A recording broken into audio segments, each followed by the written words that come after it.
It's Wednesday, which means the developers of Counter-Strike 2 had to release an update regardless, mainly to refresh the weekly missions. Today we'll talk about how Valve adjusted their regional rankings in the VRS system, new system performance data that will now appear directly in-game, how pro player and popular streamer Flom got temporarily restricted by VacNet during a livestream, Simple potentially staying with FaZe after the Austin Major, and more. It's going to be an interesting one, so drop a like and let's jump right in.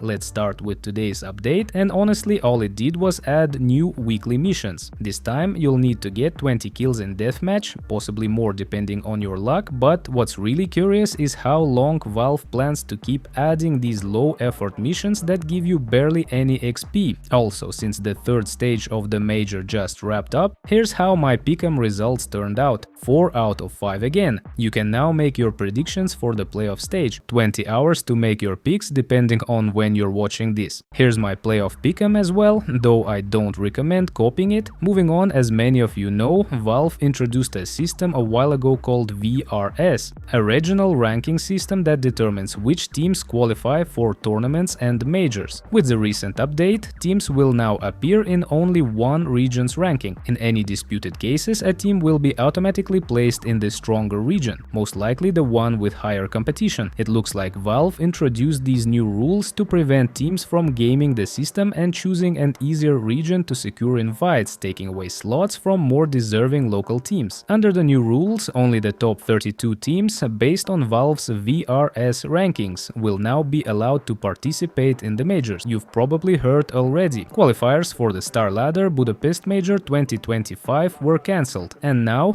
to the next topic. 4 reported that Steam developers are working on adding more system info displays, apparently in the Steam overlay that currently shows FPS. It looks like they're planning to include real-time data for your CPU usage, GPU stats, and RAM load. Kind of like an FPS monitor app, but built directly into Steam. Pretty convenient, and this update doesn't only apply to CS2. It'll be useful for any game you play through Steam. Now let's talk about a crazy case. Popular streamer and a pro player Flom received a temporary VacNet restriction, basically a 20-hour temp Vac ban. That's what usually happens to cheaters, except in this case it's completely ridiculous. First of all, it's Flom, second, it happened during a live stream, and third, obviously he wasn't cheating. It seems like false positives have been increasing recently, which might explain why Valve stopped issuing permanent bans in some cases, opting instead for temporary ones to reduce the chances of serious mistakes. Flom tweeted that his cooldown had already expired by the time he posted, and you'll see a screenshot of the warning he received. Let me know in the comments if you've ever had something similar, assuming of course that you don't cheat. Here's something funny too, you may have forgotten or never heard, but Flom actually visited Valve's office not long ago. He posted a photo from there wearing Crocs, and that even sparked a rumor that Valve wanted to add Crocs as an item in-game because of him. Well, we didn't get the Crocs, but we did get Flom Vac banned even after visiting the Valve office. That didn't help him at all. Meanwhile, the Vac Coin account recently reported another VacNet case where a match was cancelled after a player received 195 reports. There's even a long video where someone just spams reports on an opponent and eventually the match gets voided. Honestly, I think it's just a weird coincidence. Lucky timing, but still an amusing situation. And here's another odd fact. About 13% of CS players have received a VAC or game ban since 2016. That's a huge chunk of the player base. And now on to a very interesting story. Simple. He said that extending his contract with FaZe is very possible, depending on how things go at the Austin Major. He shared this in a short 2-minute interview, where he also admitted that there's no guarantee they'll win the major. He already has like 6 or 7 MVPs, and other teams are incredibly strong too. Still, here's hoping, and a reminder of my pick'em, I believe, even if I messed up most of the previous stages. And that's all for today. Thanks for watching until the end. This was Reveal. Don't forget to like the video, subscribe to the channel, and I'll see you in the next damn video.